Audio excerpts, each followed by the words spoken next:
We're starting tonight's compilation with a recent incident captured on a Florida highway. A group of young people managed to record a moment on their dash cam that is honestly hard to believe. An event that unfolded in just a few seconds and could have ended tragically. Let's take a look at what happened. Bro, I have chops, I swear. Holy shit! Oh my goodness. Oh my goodness. Oh my goodness. Oh my goodness. Oh my goodness. Oh my goodness. Oh my goodness. Oh my goodness. A plane just crashed onto a highway. On a highway right in front of us. And we're Holy wow. They look like they're okay. Wow. I'm not even joking. A small plane just crashed onto a car in the highway. And I have it on my... You have it on video. Holy shit. Oh my goodness. Steven, I'm gonna call 911. I'm gonna have to call you back, Steven. An aircraft, whose pilot was most likely forced into an emergency landing, ended up touching down in the only available place, a highway. The problem was the traffic. The road was busy enough that the emergency landing turned into an extremely risky maneuver, the plane colliding with and coming to rest on top of a moving car. Miraculously, everyone involved survived this near-fatal situation. A scenario where the aircraft could have exploded, triggered a chain reaction crash, or killed the driver beneath it. It was a desperate decision made under extreme pressure. A highly dangerous maneuver that, through sheer luck and quick thinking, ended with no loss of life and minimal damage.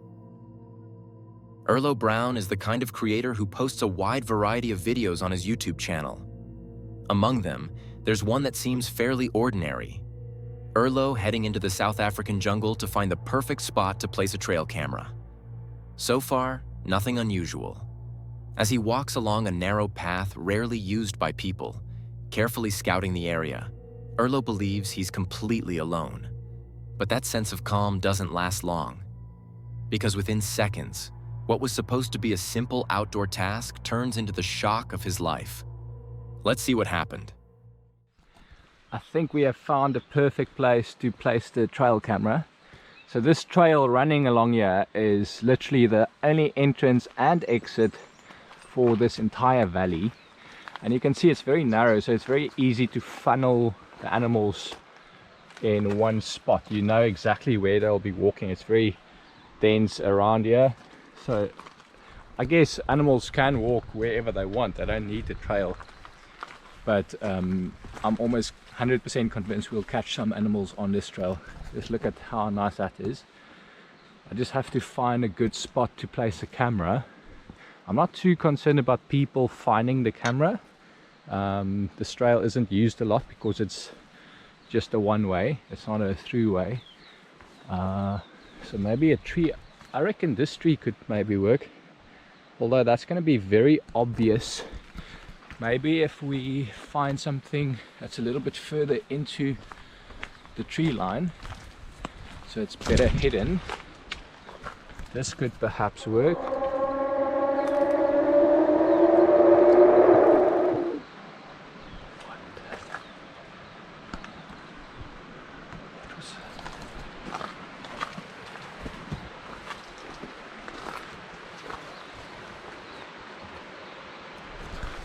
I have no idea what that was. That was not an animal. I think I'm gonna leave.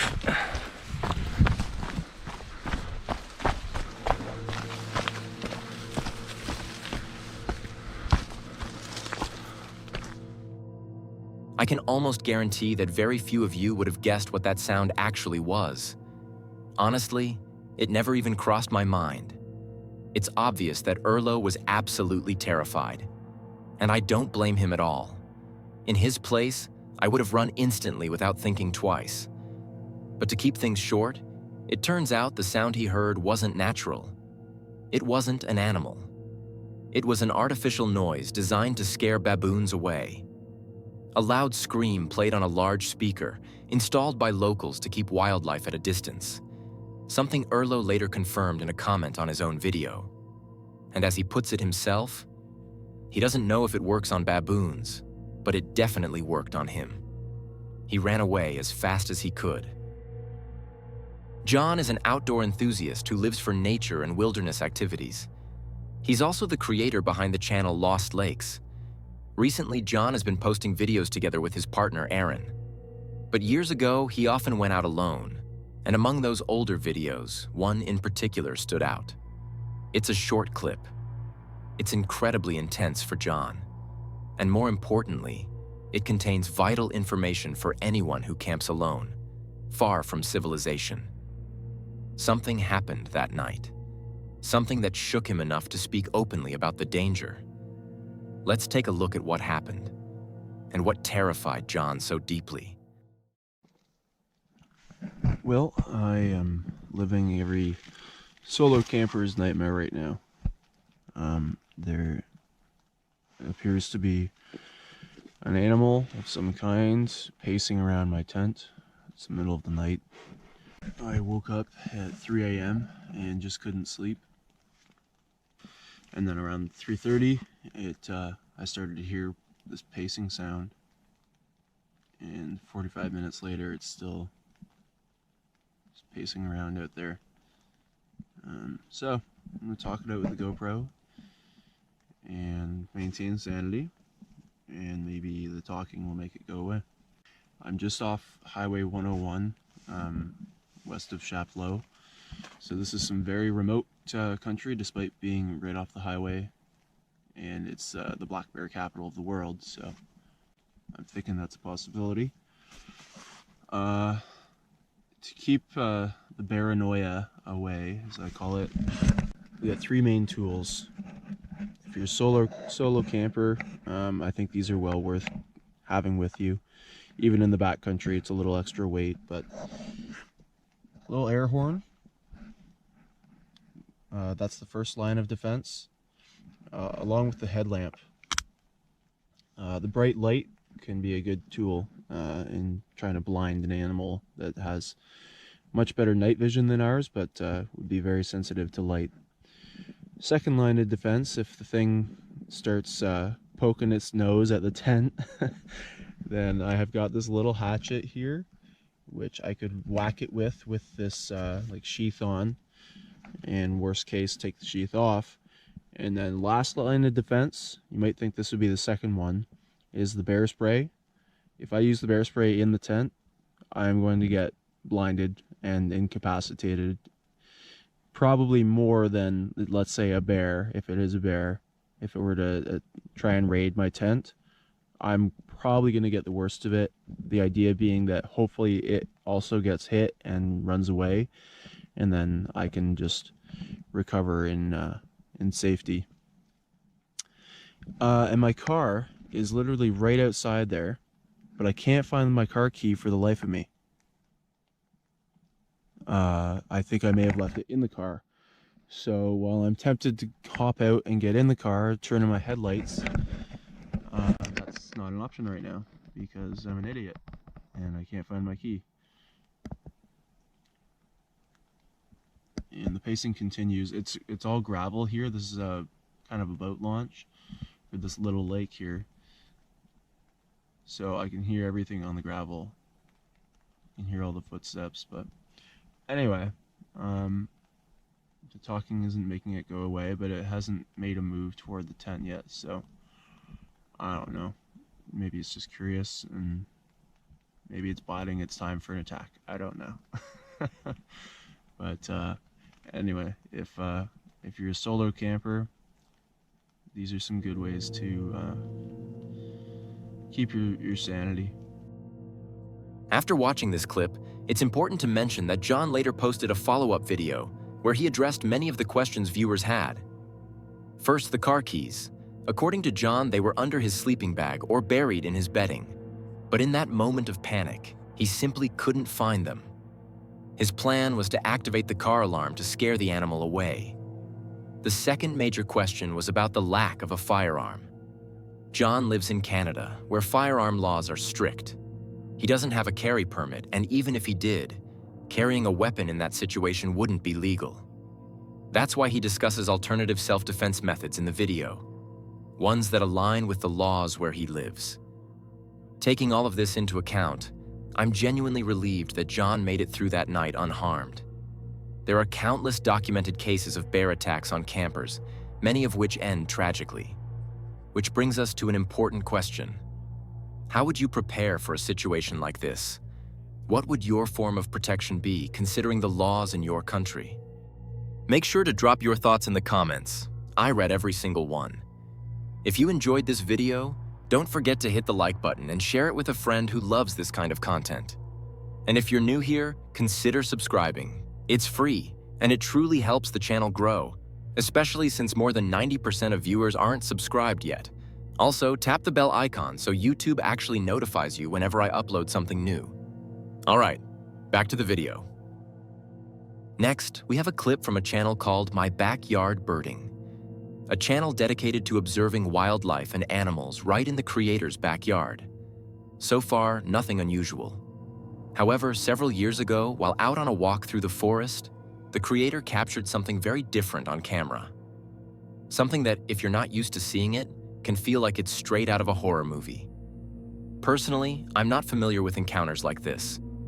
Where I live, things like this simply don't exist. And that's exactly what makes this clip so fascinating. Let's take a look at what was captured.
Now, I know what you're probably thinking. It's just an elk, nothing to be afraid of. And maybe you're right. But here's the thing. Where I come from, animals like this don't exist. And if I heard a sound like that unexpectedly in the forest, I'd be in my car and heading home within seconds. What really stands out, though, is what you can hear beneath the obvious elk calls. There's another sound in the background. A deeper, muffled scream. One I tried to amplify in the video, and that I'm playing again now.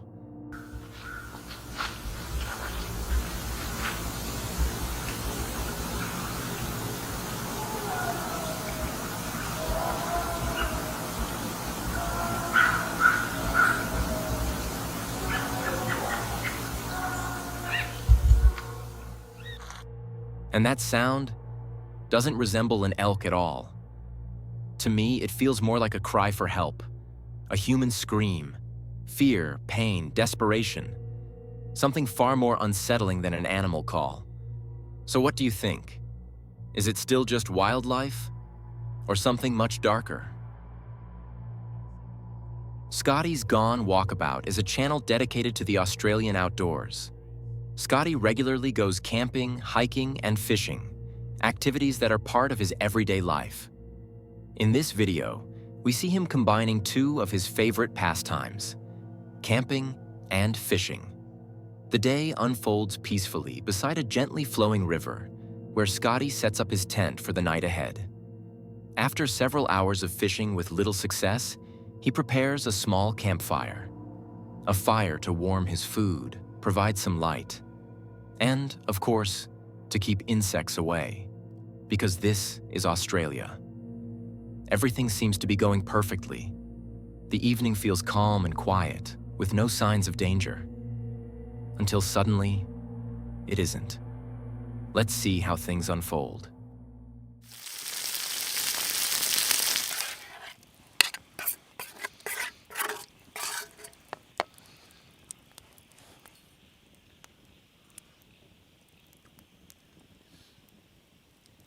Oh, come on.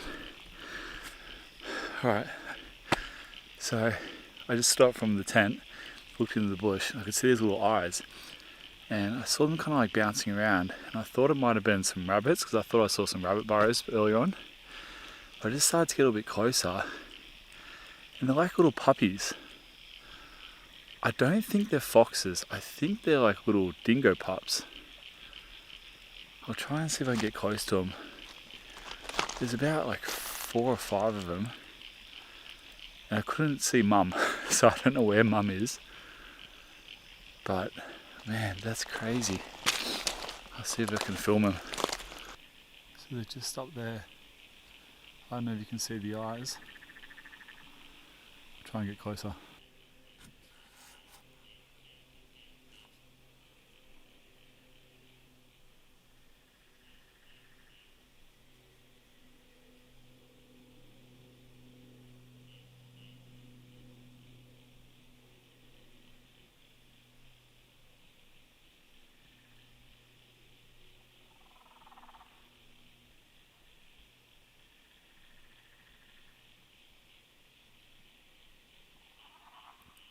It doesn't look like a fox.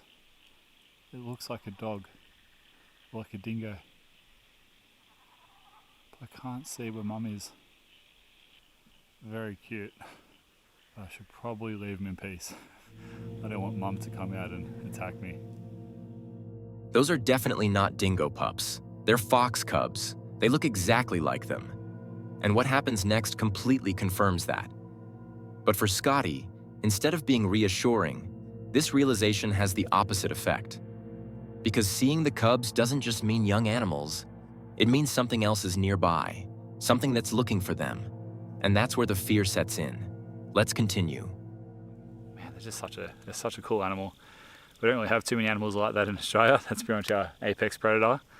And yeah, really cool. It's just a shame that we got so much 1080 poison. Like even where I parked my car today, at the end of the national park, there was signs for 1080 poison. So if one of those things eats one of those poison, it is just such a horrible death. So that's the main reason I don't bring Banjo out camping. So which is quite a shame, because I'd love to get my dog out here more often, but there's just that many bloody 1080 poisons around, and the last thing you want is for your dog to pick one of those up. So anyway, it's pretty cool. So yeah, I'll catch you guys in the morning. You guys hear that? That just... What is that? That just gave me the biggest chills.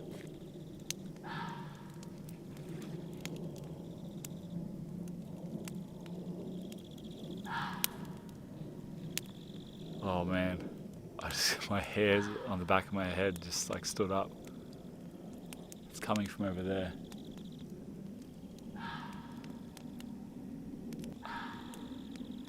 I don't know what that sound is. That sound was almost certainly coming from a fox.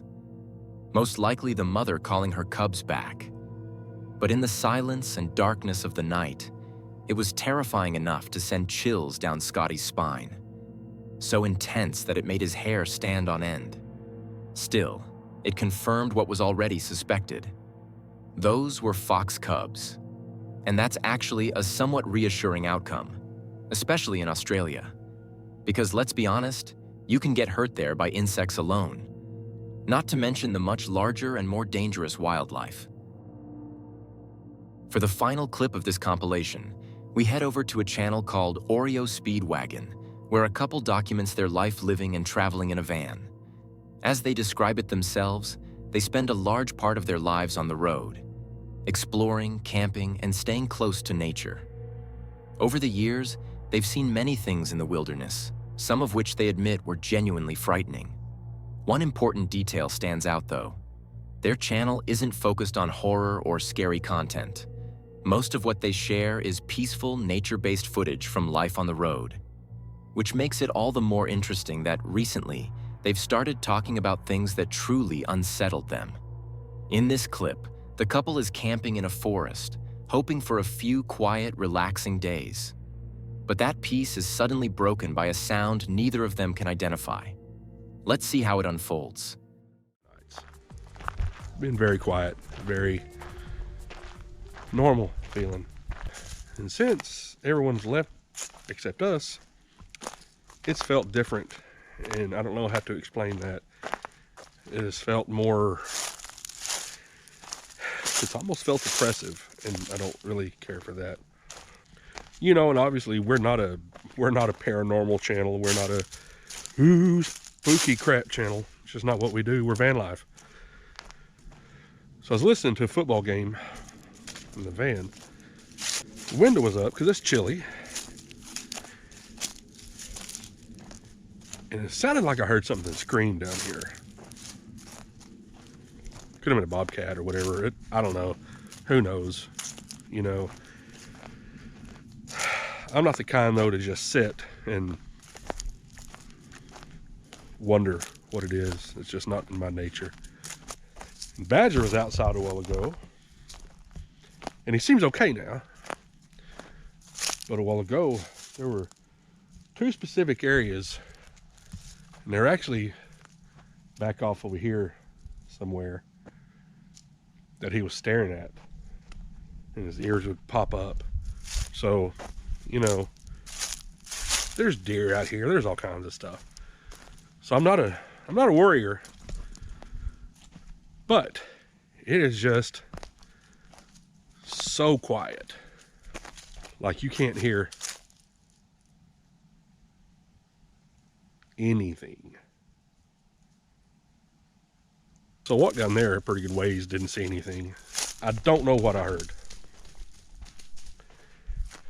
It almost sounded like a, I don't want to say a roar, because then people are going to start thinking, well, I'm thinking it's something else. I don't know what it is, but it was almost like a, best description I have of it is, it sounded like, and don't laugh when I say this, the T-Rex in Jurassic Park. Now that we have a bit of context straight from one of them, it becomes easier to understand what comes next. Because beyond their reactions, the couple actually managed to capture some of these sounds on camera. Deep, unsettling roars that felt completely out of place. Sounds they couldn't identify. Sounds that didn't belong there. Let's continue and hear what the two of them experienced. Can you hear this?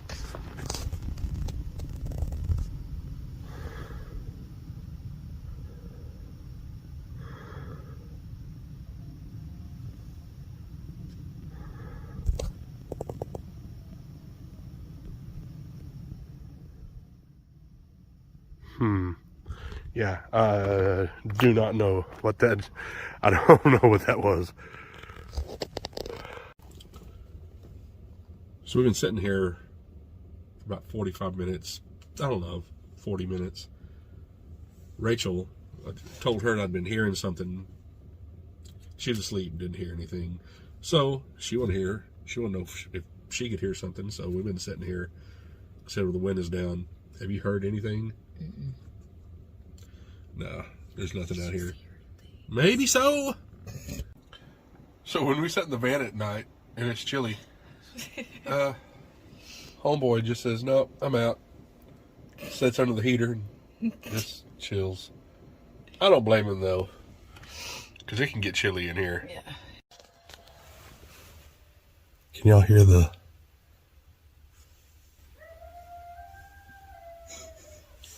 Well, they are getting it, aren't they? Yeah.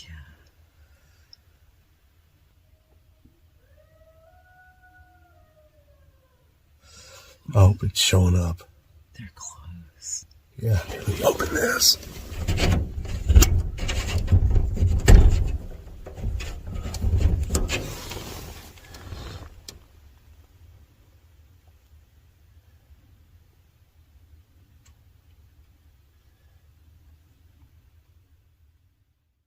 Why'd they stop all of a sudden? The first sounds they heard definitely don't seem to be coyotes. I can't say for sure what it was. Most likely some kind of animal. But at the same time, you can't completely rule out something more unusual. Sasquatch, Bigfoot, you never really know. What's clear is that they're familiar with coyotes because they don't react in fear at first. What truly unsettles them is something else. The fact that the howling suddenly stops and is replaced by absolute silence. A dead silence. Unfortunately, we don't have an answer to what made those initial sounds, and we probably never will. But because of that, I'd love to hear your stories. Have you ever heard strange sounds in the woods, the mountains, or other remote places? Make sure to drop your thoughts in the comments. I read every single one. If you enjoyed this video, don't forget to hit the like button and share it with a friend who loves this kind of content. And if you're new here, consider subscribing. It's free, and it truly helps the channel grow, especially since more than 90% of viewers aren't subscribed yet. Also, tap the bell icon so YouTube actually notifies you whenever I upload something new.